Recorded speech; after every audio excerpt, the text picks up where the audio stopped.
لم تغفر لنا আল্লাহ এই দিনকে কেন্দ্র করে যারা জীবন দিয়েছেন, যারা আহত হয়েছেন, যারা ত্যাগ স্বীকার করেছেন, যারা ক্ষতিগ্রস্ত হয়েছেন, তাদের সবাইকে তুমি শহীদ হিসেবে কবুল করে নাও।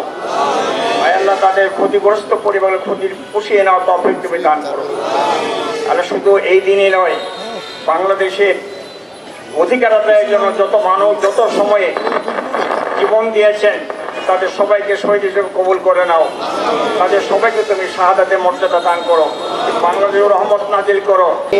আলিম وتب علينا إنك أنت التواب الرحيم برحمتك يا أرحم الراحمين। অমর 21শে ফেব্রুয়ারি আজ চতুর্দিকে বেজে ওঠা আমার ভাইয়ের রক্তে রাঙানো 21শে ফেব্রুয়ারি আমি কি ভুলিতে পারি গানের সুমধুর সুরে এই দিনে জানান দিচ্ছে। 1952 সালের এই দিনে মাতৃভাষা বাংলার মর্যাদা প্রতিষ্ঠার জন্য বুকের রক্তে রাজপথ রঞ্জিত করেছিলেন এদেশের ছাত্র তরুণরা। সালাম বরকত, রফিক জব্বার, শফিউর, ওহিউল্লাদের এই আত্মত্যাগ পৃথিবীর ইতিহাসে অনন্য উদাহরণ। এই সংগ্রামের মধ্য দিয়ে বাংলাকে তৎকালীন পাকিস্তানের অন্যতম রাষ্ট্রভাষার স্বীকৃতি দেওয়া হয়। শুধু তাই নয়, ভাষার জন্য একটি জাতির অসাধারণ এই ভালোবাসাকে স্বীকৃতি দিয়েছে জাতিসংঘ, শিক্ষা, বিজ্ঞান ও সাংস্কৃতিক সংস্থাও। 1999 সালে এই সংস্থাটি 21শে ফেব্রুয়ারিকে আন্তর্জাতিক মাতৃভাষা দিবস ঘোষণা করে।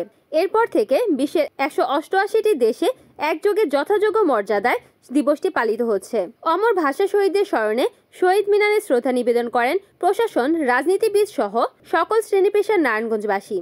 21-এর প্রথম প্রহরে শুরুতে চাষারা কেন্দ্রীয় শহীদ মিনারে ভাষা শহীদদের প্রতি রুহের মাগফিরাত কামনা করে দোয়া পরিচালনা করেন জামায়াতে ইসলামের কেন্দ্রীয় নেতা মাওলানা মঈনুদ্দিন আহমেদ। এরপর কেন্দ্রীয় শহীদ মিনারের বেদিতে প্রথম ধাপে পুষ্পস্তবক অর্পণ করে শহীদদের প্রতি বিনম্র শ্রদ্ধা নিবেদন করেন জেলা প্রশাসক মোহাম্মদ জাহিদুল ইসলাম মিয়া ও পুলিশ সুপার প্রত্যুষ কুমার মজুমদার সহ প্রশাসনের ঊর্ধ্বতন কর্মকর্তারা। এরপর মহানগর বিএনপির আহ্বায়ক অ্যাডভোকেট সাখাওয়াত হোসেন খান ও সদস্য সচিব আবু আলী ইউসুফ খান টিপুর নেতৃত্বে শহীদদের প্রতি শ্রদ্ধা নিবেদন করেন বিএনপির নেতারা।